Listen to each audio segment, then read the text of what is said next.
Hello mga kababayan. So guys, tahimik na ang Iglesia ni Cristo. Dati sabi nila magrarally daw sila dahil nga against sila na ma-impeach etong si Sara Duterte. Kasi ang gusto daw nila yung katahimikan. So ang pag-i-impeach daw kay Sara Duterte mangangahulugan na magkakaroon ng kaguluhan dito sa ating bansa. So guys, napakabugok na dahilan ng Iglesia ni Cristo na para lang magkaroon ng katahimikan, huwag i-impeach o tanggalin sa pwesto itong si Sara Duterte na ating vice-presidente ngayon, di ba? Na booking naman ng mamayang Pilipino na binulsa niya yung kanyang confidential funds, di ba? At alam naman natin na talagang ang pinaka-end game kung saan napunta talaga yung confidential funds na ang mga acknowledgement receipts ay mga hindi naman pala nag-e-exist. Alam naman natin na ang pinakadulo napunta yon kay Sara Duterte. So ibig sabihin, ninakaw niya sa bayan yon, dapat makasuhan ng plunder tong si Sara Duterte bukod sa i-impeach siya.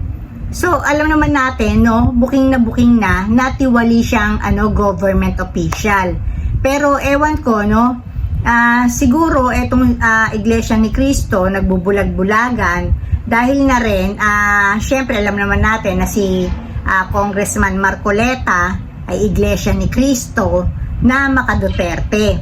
So, siguro, yung kanyang feedback, o malakas si Marcoleta sa Iglesia ni Cristo na bagamat nakikita naman tayong lahat na taong bayan, alam naman nating tiwali, binulsa ni Sara Duterte yung confidential funds niya sa Office of the Vice President at saka sa DepEd, sa Department of Education kung saan siya ang secretary dati.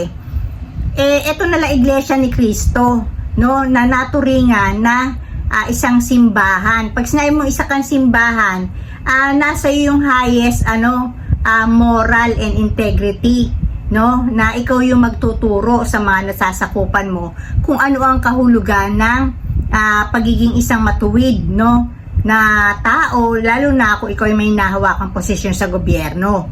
So dapat sila yung mas mataas yung moral responsibility na ituro sa atin, hindi lang sa kanila na mga miyembro ng Iglesia ni Cristo, bagkos iyon ay maituro nila maski sa labas ng kanilang simbahan.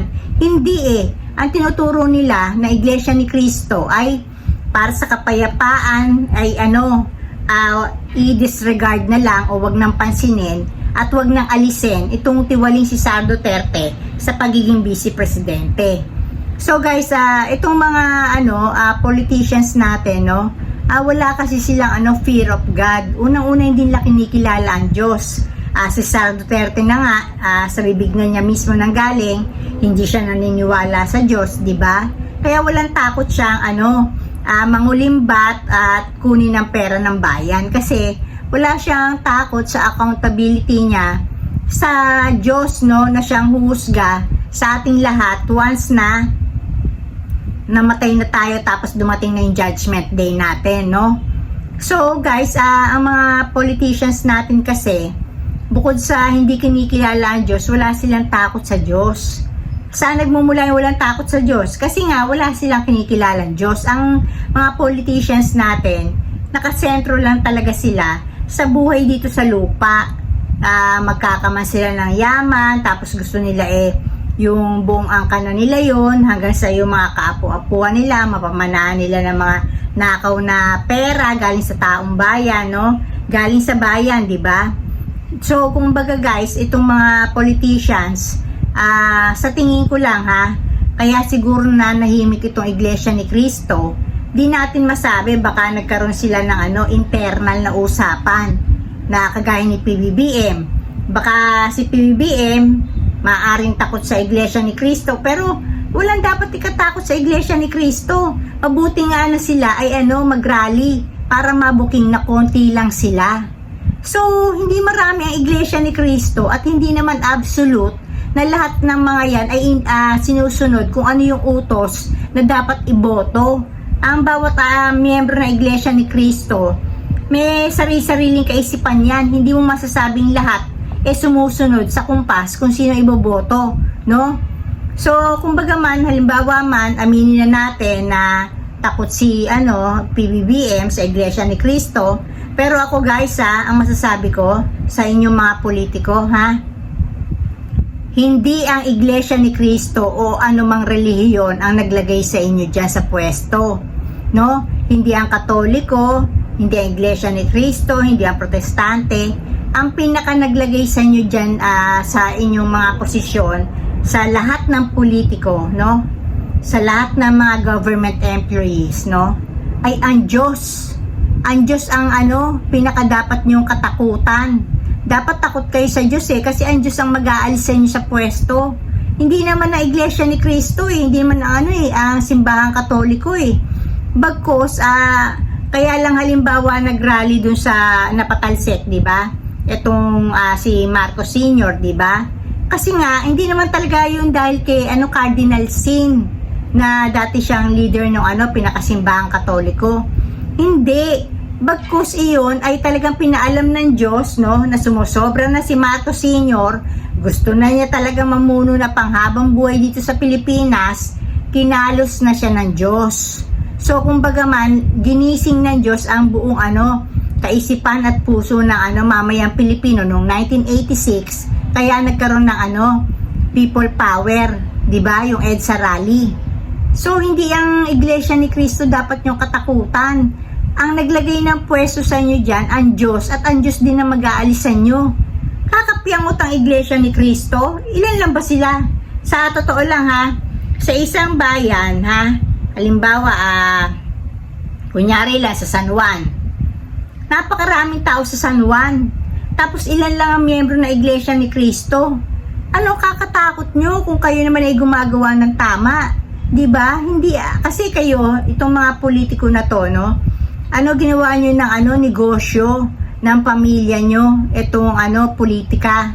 Kasi halos kunyari may posisyon, ang gagawin nyo kunyari mayor, pagkatapos na magampanan nyo na yung tatlong termino, halimbawa every 3 years every term, 9 years na kayo nanungkulan, mga gahaman pa rin kayo, ipapamana nyo naman itong mga politiko, papamana nyo naman sa mga asawa nyo, di ba?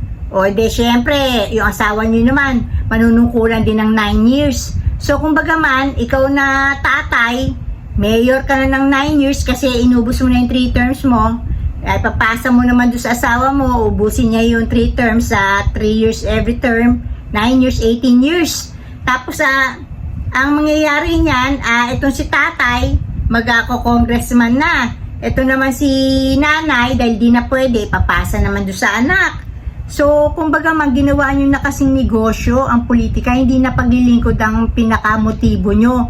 Ang motibo nyo talaga, magkaman ng kapangyarihan at saka yung nakukulimbat nyo ring kaperahan dyan sa politika. Kasi alam naman natin, no, hindi lang naman talaga yung pinakasahod ang nakukuha nyo dyan. Meron talaga rin kayong nakukuha, yung tinatawag na halimbawa pork barrel, di ba? At saka marami talaga kayong mga benefits, incentives sa pagiging politiko nyo. Marami kayong advantages. So, kumbaga man, kaya nananahimik siguro, no, etong Iglesia ni Cristo, at halimbawa hindi na sila nag-rally, dahil halimbawa inassure na sila ni PBBM na hindi i-impeach si Sara. So mali yun guys, kasi kagaya ngayon wala pa yatang pumipirma sa mga congressman para i-impeach dun si Sara. So baka iyan utos ng Malacanang. So guys, tayo no na mamayang Pilipino, hindi nila tayo pinapahalagahan. Tayo na alam natin ng kabulukan ni Sara Duterte, gusto nating ma-impeach para mawala na sa pagiging vice president natin dahil nabuking natin na tiwali siya. Pero dahil nga takot tong mga to, halimbawa si PBBM na nga, ayan, sa tingin ko nag-utos talaga si PBBM na ihinto na yung impeachment kay Sara dahil nga kunyari magagalit ang Iglesia ni Cristo. So guys, dapat halimbawa at sana kung totoo na pinatigil ni PBBM ang pag-impeach kay Sara Duterte, no? dahil natatakot siya sa Iglesia ni Cristo. Sana ay si PBBM, total malayo pa naman na matapos ni PBBM ang 6 years, no? Sana hindi matapos ni PBBM ang kanyang termino. Kasi sana yung pagiging just niya, no? Na pagiging isang makatwiran niyang leader o pangulo ng Pilipinas, pinaka-leader natin siya, ama ng bayan, si PBBM. Dito sa impeachment ni Sara, na alam niyang deserve na ma-impeach si Sara, sa takot niya sa Iglesia ni Cristo, imbis na sa Diyos siya matakot at takot siya sa Iglesia ni Cristo, sana hindi matapos ni PBBM ang kanyang termino.